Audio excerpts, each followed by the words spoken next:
नमस्कार बंधुगण आपण मानकु आम यूट्यूब चैनल को बहुत बहुत स्वागत। आज आम आपण मासिक राशिफल भिडियो नहीं आसीछु। ए जो मासिक राशिफल ग्रहंकर चलन और गोचर को नहीं आधारित अटे से आधार में आम आपण कहबू ए मासटी आपणकर किपरि साब्यस्त हेबो ता सहित आपण क्यारियर रे भाग्य रे आपणकर बिजनेस रे प्रेम रे परिवार रे शिक्षा क्षेत्र रे व्यापारिक क्षेत्र रे कौन सब परिवर्तन देखा मिलिबो लव लाइफ आपणकर मैरिज लाइफ रे कौन सब बड़ बड़ परिवर्तन घटिबो कौन अशुभ ग्रहर प्रतिकार पाई आपण माने उपाय करिवे ता सहित वीडियो शेष रे जो प्रतिकार विषय में कहबू जहा को पालन करबा द्वारा आपणक पई ए मासटी अत्यंत शुभमय रे कटि जिवो। जदि कहिबा वीडियोटी आरंभ करबा पूर्वरु आपण माने छुटिया अनुरोध रहिला कि आम चैनल को बे सब्सक्राइब करंतु और वीडियो को गोटे लाइक ते मध्य करंतु आ कमेंट बॉक्स रे हृदय रे जय शनिदेव बोली अवश्य लिखि दियंतु। शनिदेवंकर कृपा हेले आपणक जीवन रे चालुथिबा प्रत्येक दुख कष्ट रो दूर हेबो। एबे आसंतु संपूर्ण वीडियोटी को हमें आरंभ करिबा। आउ ए कार्यक्रम आपणकर जन्म राशि चंद्र राशि ऊपर आधारित अटे। तो प्रथमे जानिबा आपणक पई ए मासरे नवग्रहर स्थिति किपरि रहिबो। जदि कहिबा विशेष भाबरे ए मासरे ग्रहंकर स्थिति रे सेकेंड हाउस रे राहु रहउछंती, तृतीय हाउस रे रहउछंती मंगल एवं आपणकर फोर्थ हाउस रे रहउछंती चारोटी ग्रह बुध शुक्र सूर्य एवं देवगुरु बृहस्पति। आपणकर फोर्थ हाउस रे जेहेतु विराजित होई रहिबे आपणक अष्टम रे रहिबे केतु। एबे आसंतु जानिबा प्रथमे आपणकर स्वास्थ्य स्थिति ए मासरे किपरि रहिबो। विशेष भाबरे कहिबा आपणकर हेल्थ किपरि रहिबो। फर्स्ट हाउस होइथाय आम इम्यूनिटी सिस्टम रो हाउस। तो आपणकर फर्स्ट हाउस रो लॉर्ड बनुछंती शनि आ शनि फर्स्ट हाउस रे जेहेतु विराजित अछंती तो शनि देवंक ऊपर कौनसी भी पाप ग्रहर दृष्टि पड़िबो नाही। ए कारणरु आपणकर स्वास्थ्य ए मासरे बहुत ही भल रहिबो एवं आपणकर पंचम घर रो लॉर्ड मध्ये जेहेतु केंद्र रे विराजित रहिबे आ आपणक नाइन्थ हाउस रे लॉर्ड मध्ये त्रिकोण रे विराजित होई रहिबे तो विशेष भाव में ए कारण आपणकर हेल्थ बहुत भल रहिबो। एबे आसंतु जानिबा विद्यार्थी मानक पई ए मासटी किपरि कटिबो। पंचम हाउस होइथाय विद्यार्थी मानक पई आ आपणक पंचम घर रो लॉर्ड बनुछंती बुधदेव। बुधदेव आपणकर फोर्थ हाउस रे विराजित जेहेतु अछंती तो विशेष भाव में जदि आमे कहिबा पंचम भाग को गोचर करिवे तो विद्यार्थी पई गोटे खुशी रे कथा कि विद्यार्थी 14 तारीख को आपणक पंचम भाग को प्रवेश करिवे। 14 तारीख पर विद्यार्थी बहुत भल समय रहिबो। आ तापर जदि आपणकर एग्जाम किछि रही थाए तो एग्जाम रे मध्ये बहुत भल रिजल्ट आपणको देखिबा को मिलिबो। विद्यार्थी माने पाठ पढ़ा रे कोनोसी भी बड़ डिसीजन लेबा पई चाहुथले तो आपण से सब डिसीजन मध्ये विशेष भाव में नै परिबे। आपणको पई समय बहुत भल रहिबो कारण बुध जेहेतु निज घर को प्रवेश करिवे तो आपण गोटे कथार ध्यान रखंतु कि आपणकर पाठ पढ़ा रे कोनोसी भी डिसीजन लेबा को चाहुथले आपण 14 तारीख पर नियंतु स्थिति भल रहिबो।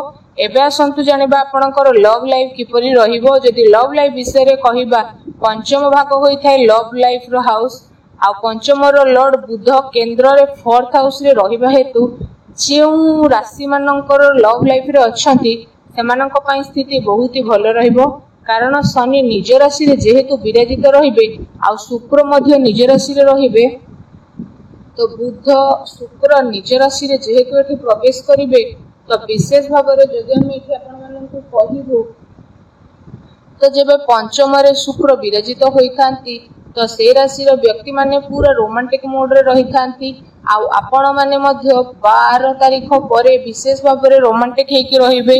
बुध जेहेतु निज राशि रे विराजित हेबा हेतु आपणकर लव लाइफ रे कोनोसी भी समस्या पूर्वरु चालुथुला किंबा आपणकर लव लाइफ ले आर्गुमेंट चालू थिला बा चालुछि तो बुधदेव जेबे निज घरे प्रवेश करिवे तो लव लाइफ रे रहिथिबा व्यक्तिंकर प्रत्येक दुख कष्ट रो दूर हेबो एवं आपणकर लव संपर्क पुणी थरे जोड़ी हेबा पई मध्ये लागिबो।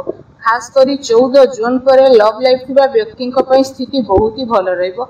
एबे आसंतु जानिबा आपणकर मैरिज लाइफ किपरि कटिबो। जून मासरे सप्तम भाग होई थाए मैरिज लाइफ रो आ सप्तम घर रो लॉर्ड बनुछंती सूर्य आ आ सूर्य आपणकर 4th हाउस रे जेहेतु रहुछंती तो सूर्य 15 तारीख को पंचम भाग रे विराजित हेबे।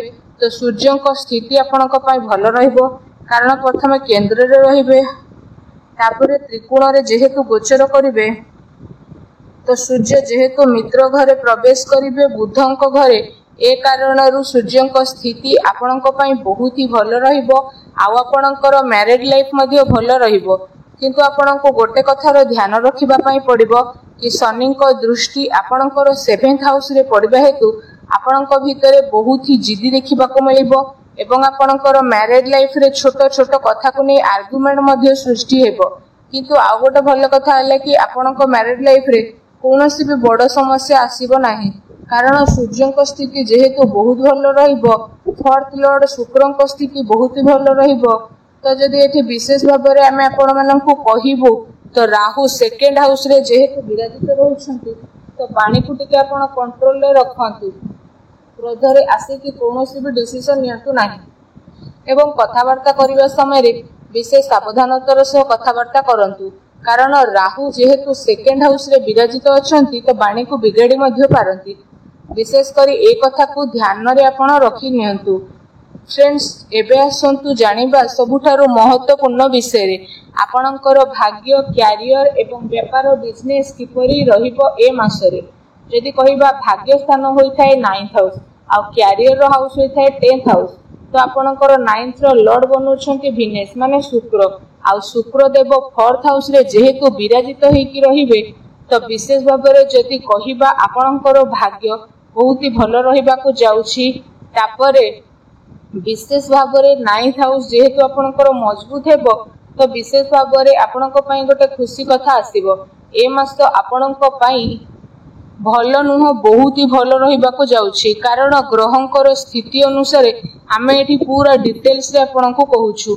आ आपणकर भाग्यर स्वामी जेहेतु केंद्र रे निज राशि रे रहिछंती पंचम हाउस रे प्रवेश करिवे मित्र राशि रे तो देखिबा को गले ए मास रे आपणकर भाग्य विशेष भाव रे एते साथ देबो जे आपण केबे भाबी मध्ये नथिबे। जदि आपण कोनोसी भी शुभ कार्य आरंभ करबे पई चाहुछंती तो आपण करि मध्ये नियंतु भाग्य आपण को साथ अवश्य देबो। आ जदि कोनोसी जगह रे धन इन्वेस्टमेंट करबा को चाहुछंती तो स्थिति भी आपण को पई बहुत भल रहिबो। कोनोसी भी डील मध्ये जदि करबा को चाहुछंती तो भी आपण करि परिबे भाग्य आपणकर जबरदस्ती साथ देबो। आउ जदि आपण ए मासरे कोनोसी भी शुभ कार्य आरंभ करबा को चाहुछंती तो भी करि नेबे भाग्यर साथ मिलिबो। ग्रहर स्थिति अनुसार मध्ये जदि कहिबा आपणकर भाग्य ए मासरे बहुत ही भल रहिबा पई जाउछि। एबे आसंतु जानिबा आपणकर कैरियर विषय माने आपणकर कार्य क्षेत्र किपरि ए मासरे रहिबो। आ आपणकर 10th लॉर्ड बनुछंती जेहेतु मंगल तो मंगल निज राशि रे बसिचंती 3rd हाउस रे तो विशेष भाव रे कहिबा 10th हाउस रो कनेक्शन 3rd हाउस रो बनिबो। ए कारणरू ए मासरे आपण जे कोनोसी काम मध्ये करिवे तुरंत करिवे जमा मध्ये लेट करिवे नाही कारण 3rd हाउस होई थाए पराक्रम साहस रो हाउस एवं राइटिंग रो हाउस होई थाए 3rd हाउस ता सहित छोट छोट ट्रैवलिंग रो हाउस मध्ये होई थाए। आ गोटे भल कथा हला ट्रैवलिंग रे आपन को बहुत ही भल फायदा मिलिबो एवं आपण ए मासरे जे कोनोसी भी कार्य करिवे निज फायदा पई करिवे एवं आपनकर फायदा पई ए मासरे नुवा रास्ता खोली जिवो आपनक पई। आउ जो माने टेक्निकल लाइन रे अछंती तो सेमानक पई मध्ये स्थिति बहुत ही भल रहइबो। मेडिकल लाइन ले थिबा व्यक्ति मानक पई मध्ये विशेष भाव रे स्थिति भल रहइबो।